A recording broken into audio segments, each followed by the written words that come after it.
Hello ma'am, good morning. डिंक म्हणजे काय मॅम? डिंक्स म्हणजे डबल इन्कम नो किड्स. म्हणजे दोन्ही नवरा बायको कमवत आहेत पण ते मूल न होऊ देण्याचा निर्णय घेत आहेत. चल मी तुला अगदी सोप्या भाषेत समजावून सांगते की ह्यामुळे आपल्या फायनान्शियल लाईफवरती काय फरक पडतो ते. कल्पना करा की एक कपल ए आहे आणि त्यांनी निर्णय घेतला की मूल होऊ नाही द्यायचं. आता त्यांच्याकडे खर्च कमी झाला, बचत जास्त झाली.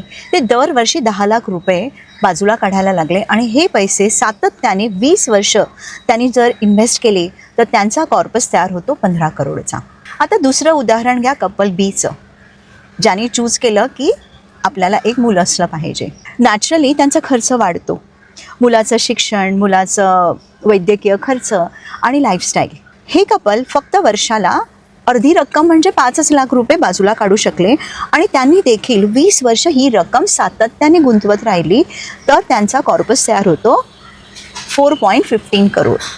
आता जेव्हा पेपरवरती हे दोन्ही आकडे मांडले 15 करोड आणि 4.15 करोड तर त्याच्यातला दिसणारा डिफरन्स खूप आहे. पण मी माझ्या अनुभवाने सांगते की मुलं वाढवण्याचा आनंद, ममता, प्रेम आणि जो पर्पज आहे तो स्प्रेडशीटवर कधी मोजता येत नाही. एक मार्ग जास्त पैसा देतो तर दुसरा मार्ग जास्त जीवनाला अर्थ देतो. कुठलाही मार्ग रॉंग नाही आहे. दोन्हीसाठी फायनान्शियल प्लॅनिंगची गरज असते. तुम्ही डिंक आहात की एक फॅमिली आहात, दोन्ही बाबतीमध्ये पैसे मॅनेज करणं आलंच.